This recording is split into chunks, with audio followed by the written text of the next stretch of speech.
अस्सलाम वालेकुम क्लास 10। आज हम लोग करने लगे हैं फ़िज़िक्स 10 क्लास के चैप्टर 13 के न्यूमेरिकल्स जो हैं वो करने लगे। चैप्टर 11 और 11 के न्यूमेरिकल्स तो नहीं थे, चैप्टर 10 और 12 के न्यूमेरिकल्स जो है वो ऑलरेडी अपलोडेड है। तो 13 वाले भी जो है वो चैप्टर 12 की तरह ही ऑलमोस्ट न्यूमेरिकल्स अब बहुत ही आसान और चैप्टर 12 वाले फार्मूलाज के साथ ही हो जाना इन्होंने सॉल्व। ठीक है, तो ये यहाँ पर देखें, सबसे पहला हमारे पास न्यूमेरिकल है। A particular temperature, at a particular temperature the speed of a sound is in the air is 333 metre per second. मतलब कह रहे एक टेम्परेचर है, उस मतलब कोई भी टेम्परेचर हो सकता है, ठीक है। उस टेम्परेचर के ऊपर जो स्पीड ऑफ साउंड है, साउंड की जो स्पीड है वो है 333 मीटर पर सेकेंड है। अब स्पीड को जो है वो हम किससे डिनोट करते हैं? स्पीड को वी से डिनोट करते हैं, यानी कि हमारे पास वी जो है वो है 333 मीटर पर सेकेंड है। If the wavelength of sound is 3 centimetre, उसकी वेवलेंथ जो है वो साउंड की वो है 3 सेंटीमीटर। वेवलेंथ को जो है वो हम लैम्डा से डिनोट करते हैं। एंड उन्होंने हमें आगे फाइंड करने के लिए कहा है calculate the frequency of sound wave. हमने साउंड वेव की फ्रीक्वेंसी यानी कि एफ़ को कैलकुलेट करना है। And is this frequency is audible range for the human air. क्या ह्यूमन एयर जो है यानी कि हम इंसान जो है, ये जो फ्रीक्वेंसी की रेंज आएगी इंसानों के सुनने के काबिल है या नहीं है। तो सबसे पहले यहाँ पर हम देखें, गिवन डाटा लिखते हैं। हमारे पास है 13.1 और इसका गिवन डाटा देखें, हमें दिया हुआ है यहाँ पर उन्होंने स्पीड यानी कि वी, स्पीड को वी से डिनोट करते हैं, वो दी है मीटर पर सेकंड। और उन्होंने दिया है वेवलेंथ 3 सेंटीमीटर। वेवलेंथ को हम लैम्डा से डिनोट करते हैं और ये है हमारे पास 3 सेंटीमीटर। और वेवलेंथ का जो यूनिट है वो है मीटर। तब हमें सेंटीमीटर में दिया है तो इसे हम सबसे पहले मीटर में कन्वर्ट करने के लिए 100 से डिवाइड कर देंगे तो हमारे पास आ जाएगा 0.03 मीटर। ठीक है, अगर हम करके भी देखें यहाँ पर 3 डिवाइडेड बाई 100 0.03 मीटर। ठीक है, उसके बाद हमें यहाँ पर टू फाइंड करने के लिए क्या कहा है? टू फाइंड के फ्रीक्वेंसीज़ की फाइंड करनी है, यानी कि एफ़, फ्रीक्वेंसी को एफ़ से डिनोट करते हैं। और क्या ये ह्यूमन्स के लिए सुनने के काबिल है, तो हम यहाँ पर लिखेंगे कि इज़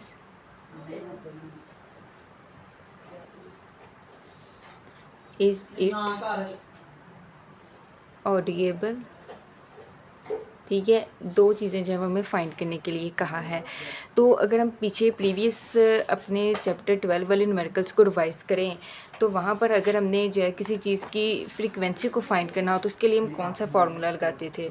ये देखिए यहाँ पर v is equal to F multiply lambda, यानी कि हमारी स्पीड जो है वो इक्वल होती है फ्रीक्वेंसी मल्टीप्लाई लेंथ के, वेवलेंथ के। तो हमने अगर यहाँ से फ्रीक्वेंसी फाइंड करनी है तो v को डिवाइड कर देंगे लेमडा के ऊपर, तो हमारे पास जो ये फार्मूला बन जाएगा, क्योंकि हमारे पास v भी है, लेमडा भी है और f हमने फाइंड करना है। तो यहाँ पर लिखें एज वी नो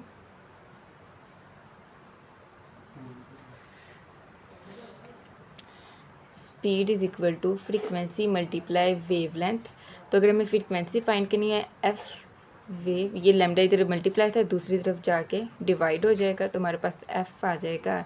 स्पीड हमारे पास थी 33 डिवाइडेड बाय आगे हमारे पास जो उसकी लेमडा 0.03। ठीक है, तो अगर हम 3 को डिवाइड करें 0.03 पे तो हमारे पास आंसर जो है वो ये आ जाएगा, एफ इज़ इक्वल टू 1। अब हमारे पास जो बुक के ऊपर आंसर आया है वो उन्होंने दिया है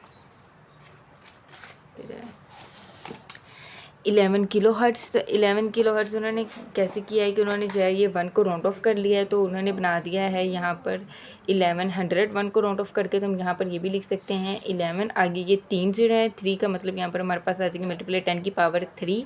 और ये 10 की पावर 3 प्रीफिक्सेस 9th क्लास में आपने पढ़ा है कि होती है किलो के इक्वल, तो यहाँ पर आ जाएगा के और फ्रीक्वेंसी का साथ में यूनिट जो कि है हर्ट्ज़। और आगे उन्होंने पूछा था कि क्या ये हेयरेबल है ह्यूमन्स के लिए, इज़ इट ऑडिएबल। तो अगर जो ह्यूमन की हेयरिंग रेंज होती है, यानी कि जितना जो है वो ह्यूमन जो है वो अपने सुन सकते हैं, वो यहाँ पर देखें जो यहाँ पर स्टार्टिंग पे ही लिखा हुआ है कि वो 20 हर्ट्ज़ से लेके 200 हर्ट्ज़ तक होती है। ठीक है, तो यहाँ पर हमारी क्या आई है, 11 की आई है, जबकि ह्यूमन जो है वो 20 के तक सुन सकते हैं। तो यहाँ पर हम इसके लिए लिख देंगे यस इट्स ऑडिएबल। ठीक है, ह्यूमन जो है वो 20K तक जो है वो फ्रीक्वेंसी की साउंड की आवाज़ को जो है वो सुन सकते हैं। तो यहाँ पर हमारा आंसर जो है 11K है, चूँकि ये उससे 20K से कम है तो इतना तो ह्यूमन जो है वो सुन सकते हैं। तो यहाँ पर हम यस लिख देंगे। ठीक है, अगला हमारा क्वेश्चन देखें। A clock chimes 48 times. एक क्लॉक जो चेम्स का मतलब होता है कि वो वाइब्रेट कर रहा है। ठीक है, वो घड़ी की आवाज़ आती है ना, जब वो वाइब्रेट करता है तो वो 48 टाइम्स जो है वो 1 मिनट में करता है। ठीक है, कैलकुलेट द फ्रीक्वेंसी, उसकी फ्रीक्वेंसी फाइंड करनी है एंड पीरियड ऑफ द चेम्स के कितने टाइम्स में वो जो है वो कर रहा है, तो उसके पीरियड को फाइंड करना है। तो यहाँ पर हम 13.2 देखें। 13.2 में हमारी गिवन डाटा जो है वो दिया हुआ है। उसकी क्लॉक जो है वो कितने दफ़ा जो है वो जंप्स कर रहा है। तो हमारे पास यहाँ पर नंबर ऑफ, सबसे पहले जो है कितने टाइम्स में कर रहा है, तो यहाँ पर नंबर ऑफ वाइब्रेशंस जो हैं, नंबर ऑफ वाइब्रेशंस वो आ जाएंगी 48 टाइम्स। और हमारे पास जो टाइम है वो उन्होंने दिया हुआ है 1 मिनट। अब टाइम का यूनिट जो है वो होता है सेकंड, तो हम इसको मिनट को सेकंड में कन्वर्ट करने के लिए इसको 60 से मल्टीप्लाई कर देंगे तो हमारे पास आ जाएगा 60 सेकंड्स। हमारे पास टाइम आ गया। और यहाँ पर टू फाइंड करने के लिए उन्होंने कहा है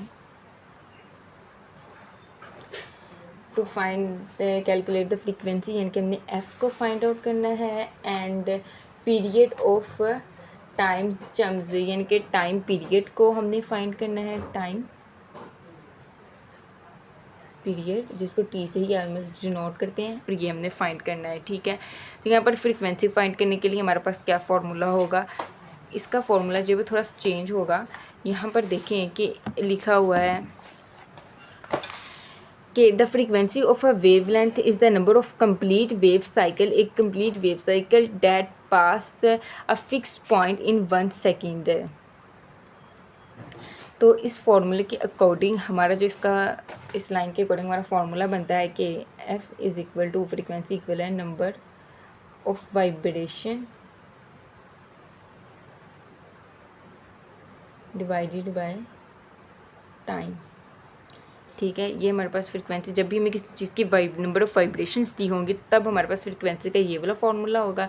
नंबर ऑफ़ वाइब्रेशन हमारे पास 48 है और टाइम जो है वो हमारे पास है 60। तो 48 को डिवाइड कर दें 60 पे तो आंसर आ जाएगा 0.8। और फ्रीक्वेंसी का हमारे पास यूनिट है हर्ट्ज़। ठीक है, उसके बाद आगे हमने टाइम पीरियड फाइंड करना था। तो टाइम पीरियड फाइंड करने का हमारे पास जो फार्मूला है वो है 1/f। ये यहाँ पर देखें, अगर हमारे पास अगर हमने टाइम फाइंड करना है तो t is equal to 1/f के इक्वल होता है।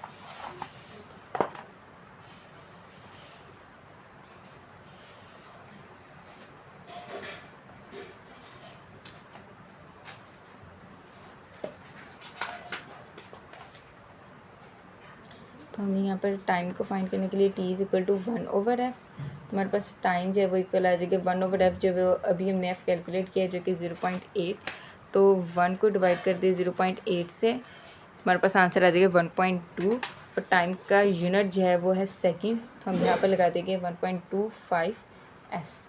ठीक है, ये हमारे पास इसका न्यूमेरिकल नंबर 2 भी सॉल्व हो गया, जिसमें हमें नंबर ऑफ़ वाइब्रेशन दी हुई थी क्लाक के, एक क्लाक जो है वो 1 मिनट में 48 टाइम्स जो है वो वाइब्रेट करता है। ठीक है, नंबर ऑफ़ वाइब्रेशन 48 थी, टाइम उसका जो मिनट्स में था हमने इसको सेकंड में कन्वर्ट किया। फाइंड करने के लिए हमें फ्रीक्वेंसी और टाइम पीरियड, यानी कि कितने टाइम में वो जो है वो चम्स जो है वो वाइब्रेट कर रही थी, हमने ये फाइंड करना था। तो टाइम पीरियड हमने फाइंड करना था। तो हमारे पास फ्रीक्वेंसी जो है वो थी equal number of vibration over time के भी हमारे पास जो फ्रीक्वेंसी फाइंड करने के 3 फार्मूले, एक जो हमने यहाँ पर लगाया है। ठीक है, इस स्पीड वाले फार्मूले को मॉडिफाई करके एक हमारे पास फार्मूला होता है कि फ्रीक्वेंसी इक्वल है 1/t की, फ्रीक्वेंसी इक्वल होती है 1/टाइम के। और एक हमारे पास अगर हमें नंबर ऑफ़ वाइब्रेशंस गिवन हो तब हमारे पास फ्रीक्वेंसी का ये फार्मूला होता है कि फ्रीक्वेंसी इक्वल है number of vibration divided by time. F हमारे पास नंबर ऑफ वाइब्रेशन थी हमारे पास 48 और इसको हमने टाइम 60 सेकंड्स पे डिवाइड कर दिया। हमारे पास आगे नंबर ऑफ फ्रीक्वेंसी आएगी। उसके बाद हमें टाइम पीरियड फाइंड करने के लिए कहा था, वो इक्वल होता है 1/f के। फ्रीक्वेंसी भी हमने फाइंड की थी तो वो लिखा के हमने जब इसका आंसर निकाल लिया। ठीक है, उसके बाद अगला क्वेश्चन देखें। अ कार हॉर्न, एक कार का हॉर्न जो इमिटेड अ साउंड, उसने एक साउंड पैदा किया with wavelength of 0.5 metre. उसकी जो वेव लेंथ थी वो 0.5 मीटर है। If the speed of the sound in air is 340 metre per second, अगर उसकी स्पीड जो है वो 340 मीटर पर सेकेंड हो, calculate the frequency of the sound, sound की फ्रीक्वेंसी को कैलकुलेट करना है। Produce by the car horn, car horn से कितनी फ्रीक्वेंसी प्रोड्यूस हुई है।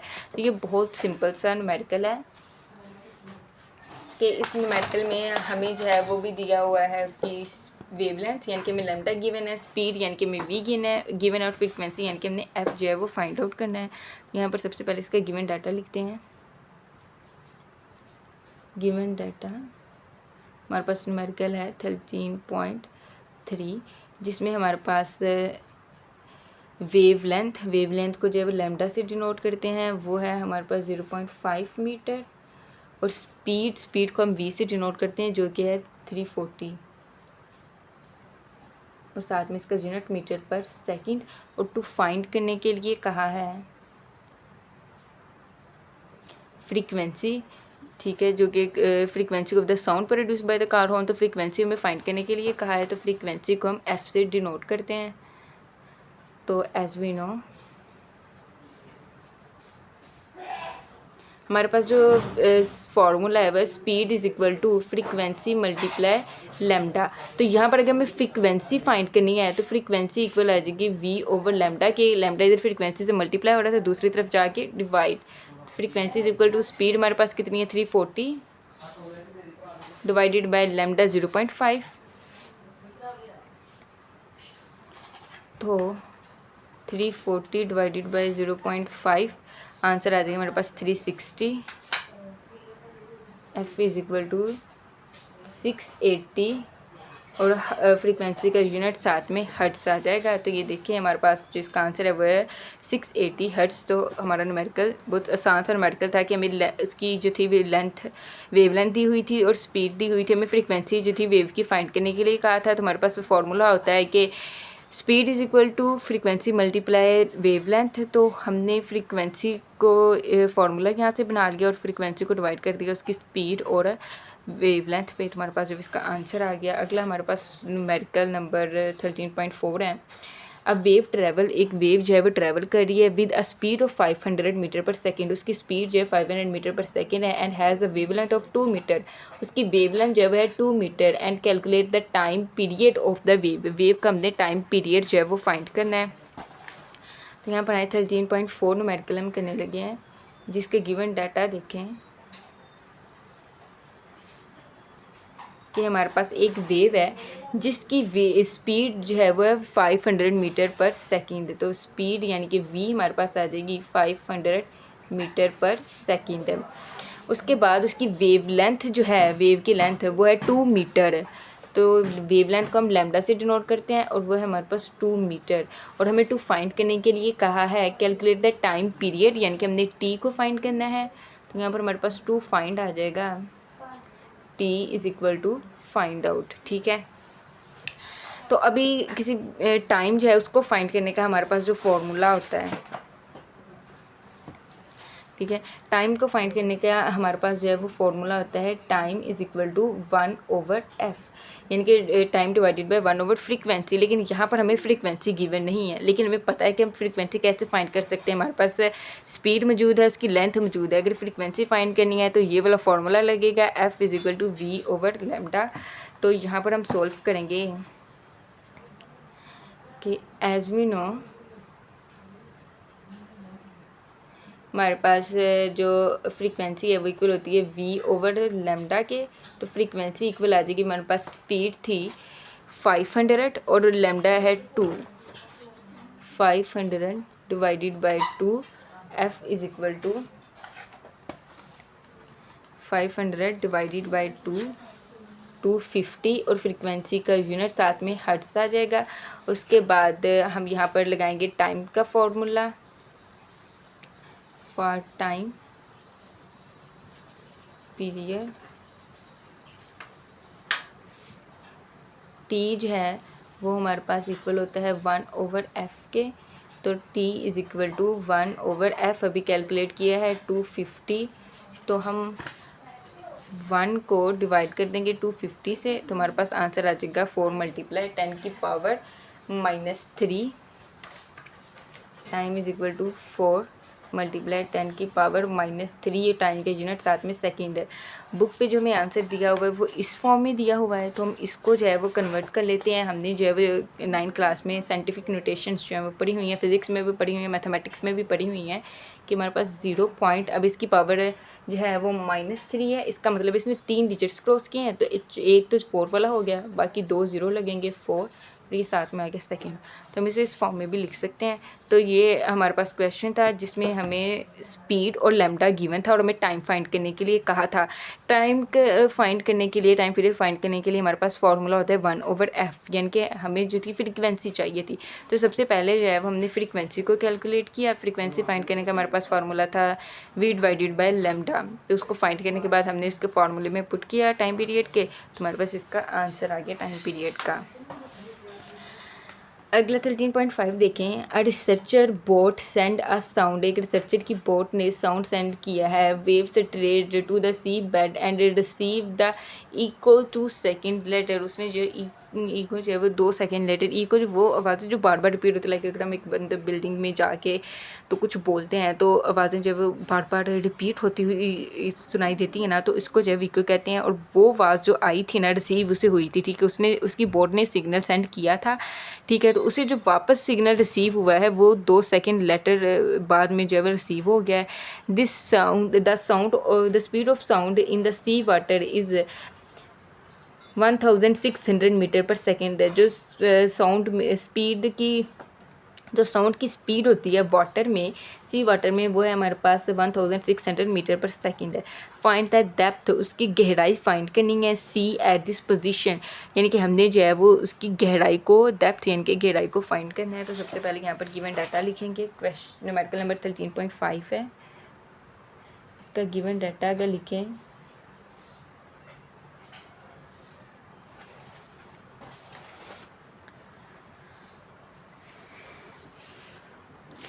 तो उसकी बोर्ड ने जो सिग्नल सेंड किया था वो रिसीव हमें 2 सेकेंड बाद हुआ था, तो हमारे पास टाइम आ जाएगा यहाँ पर 2 सेकेंड। और उसके बाद the speed of the sound, उसकी स्पीड यानी कि v जो है वो हमारे पास है 1600 मीटर पर सेकेंड। और टू फाइंड करने के लिए हमें कहा है डेप्थ यानी कि उसकी गहराई को फाइंड करने के लिए कहा है, ठीक है। अब जब हमने किसी चीज़ की गहराई जो है उसको फाइंड करना हो तो उसके लिए फॉर एग्जांपल अभी ये जो थी उसकी बोर्ड है रिसर्चर की, और गहराई, और ये हमारे पास सी लेवल है। गहराई यानी कि ये यहाँ पर उसकी गहराई होगी ना, डेप्थ हमने जो है वो नीचे को होती है, ठीक है, गहराई उसकी, तो ये उसकी जो है वो गहराई है। गहराई फाइंड करने के लिए हमें जो है वो पहले इसका डिस्टेंस पता होना चाहिए, लाइक यहाँ से लेके यहाँ तक, बोर्ड से लेके उसकी गहराई तक, और गहराई से लेके बोर्ड तक उसका जो है वो कितना डिस्टेंस है वो फाइंड करेंगे। उसके बाद जो है वो हमें उसकी डेप्थ खुद ब खुद मिल जाएगी। तो यहाँ पर देखें कि हमारे पास जो डिस्टेंस है उसको फाइंड करने के लिए यहाँ से लेके हमें डी फाइंड करना है ना। सबसे पहले तो डी यानी कि डिस्टेंस फाइंड करने का हमारे पास फार्मूला होता है v × t, ठीक है। यहाँ पर ऊपर लिख दें एज वी नो हमारे पास डिस्टेंस इक्वल होता है स्पीड × टाइम। तो देखिए यहाँ पर हमारे पास स्पीड गिवन है 1600 और टाइम जो है वो है 2, तो इन दोनों का आपस में मल्टीप्लाई करें 1600 × 2, तो हमारे पास आ जाएगा t इज़ इक्वल टू 3200। और साथ में हमारे पास जो डिस्टेंस होता है उसका यूनिट क्या होता है मीटर, तो यहाँ पर मीटर आ जाएगा, ठीक है। अभी ये हमारे पास आया है डिस्टेंस है। जैसे कि डिस्टेंस को जो है वो पहले भी एक्सप्लेन किया कि हमने क्या फाइंड करना था। ये बोर्ड है और ये इसकी डेप्थ है, ठीक है।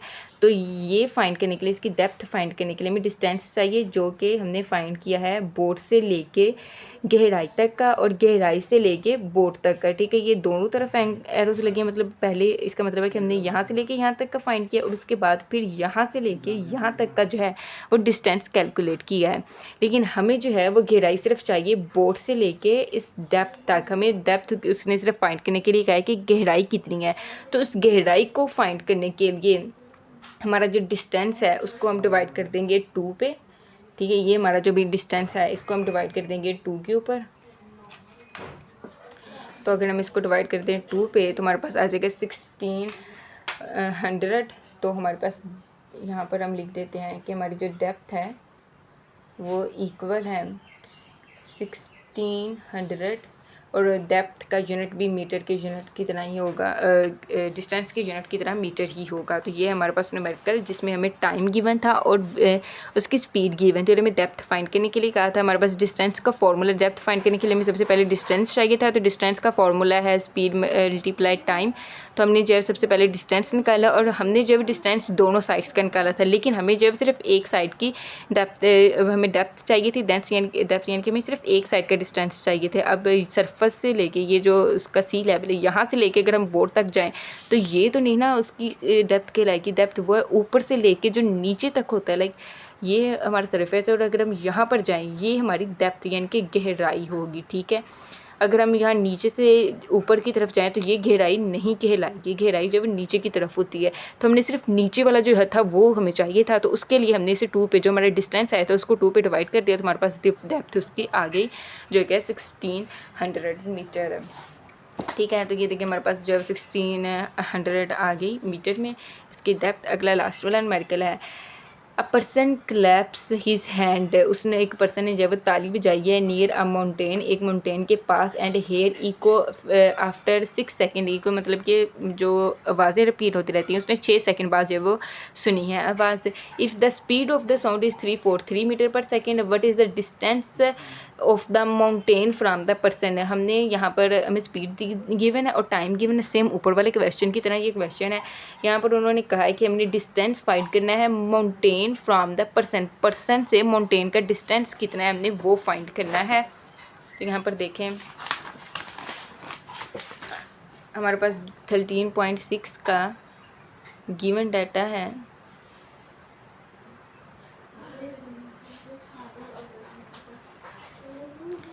अगर इसका गिवन डाटा देखें तो वो है हमारे पास एक पर्सन ने क्लैप किया था और जब उसने दोबारा सुना तो हमारे पास टाइम था 6 सेकेंड और उसकी स्पीड जो थी वो थी 343 मीटर पर सेकेंड। और फाइंड क्या करना है, टू फाइंड हमने डिस्टेंस फाइंड करना है, distance from mountain to the person. तो यानी कि हमने डिस्टेंस डी फाइंड करना है।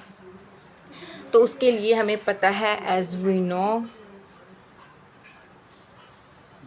हमारे पास जो डिस्टेंस है वो इक्वल होता है स्पीड मल्टीप्लाई टाइम। तो distance is equal to speed है हमारे पास 343 और टाइम है हमारे पास 6 सेकेंड। तो इन दोनों वैल्यूज़ को मल्टीप्लाई करेंगे, 343 मल्टीप्लाई 6 तो हमारे पास आ जाएगा 2058। हमारे पास डिस्टेंस आ गया 2058 सेकेंड, सॉरी मीटर में आएगा हमारे पास डिस्टेंस जो है मीटर्स में होता है। अब यहाँ पर उन्होंने हमसे क्या पूछा है कि distance from mountain from person, यानी कि पर्सन का माउंटेन से जो पहाड़ है उससे कितना जो है वो डिस्टेंस है वो हमसे पूछा गया था, ठीक है। तो रिकॉर्डिंग खुद ब खुद ही बंद होगी तो मैंने कुछ नहीं किया था। तो यहाँ पर ये देखें कि ये फॉर एग्जांपल हमारे पास पर्सन है और ये हमारे पास पहाड़ है, ठीक है। तो यहाँ से लेके उन्होंने जो हमने पहले भी पीछे पढ़ा कि डिस्टेंस जो है हमने फाइंड जब करते हैं तो वो होता है हमारे पास v मल्टीप्लाई टी। इस फार्मूले से जब भी हम डिस्टेंस फाइंड करते हैं हम दोनों तरफ का, लाइक यहाँ से लेके यहाँ तक और यहाँ से लेके यहाँ तक दोनों तरफ का हम फाइंड करते हैं। लेकिन क्वेश्चन में उसने सिर्फ हमसे यही पूछा है कि पहाड़ का पर्सन से कितना डिस्टेंस है, सिर्फ एक साइड का डिस्टेंस पूछा है, ठीक है। ये वाला जो है हमसे डिस्टेंस पूछा है, इसकी वजह से हम इसे जो है 2 पे डिवाइड कर देंगे तो हमारे पास आंसर आ जाएगा। जो प्रीवियस क्वेश्चन था, पिछला क्वेश्चन, उसमें हमने इसलिए इसे 2 पे डिवाइड किया था क्योंकि उसने हमसे गहराई पूछी थी। गहराई जो है वो ऊपर से नीचे की तरफ होती है, ठीक है। ये हमारी बोर्ड थी और उसने जो है हमसे ये गहराई, ये वाली जो गहराई है ना डेप्थ, ये हमसे पूछी थी, ठीक है। तो गहराई जो है वो बोर्ड से यहाँ तक ये नीचे की तरफ ही होगी ना, लेकिन डेप्थ फाइंड करने के लिए सबसे पहले हमने डिस्टेंस फाइंड किया था। डिस्टेंस जो है 2 डिमेंशनल, लाइक यहाँ से लेके यहाँ तक, बोर्ड से लेके डेप्थ तक और डेप्थ से लेके बोर्ड तक हमने जो है ये डिस्टेंस फाइंड किया था। लेकिन हमें सिर्फ बोर्ड से लेके डेप्थ तक सिर्फ यही वाला चाहिए था, तो हमने इसलिए इसे 2 पे डिवाइड किया था। अब जब ये जो छठा क्वेश्चन है इसको हमने इसलिए 2 पे डिवाइड किया है क्योंकि उसने क्वेश्चन में सिर्फ माउंटेन टू पर्सन यानी कि पहाड़ का पर्सन से कितना डिस्टेंस है वो फाइंड करने के लिए कहा था, इसलिए जो भी इसे 2 पे डिवाइड किया गया है। बाकी ये हमारे पास न्यूमेरिकल्स है, न्यूमेरिकल्स बहुत ही ईजी थे। वीडियो अच्छी लगी चैनल को लाइक सब्सक्राइब।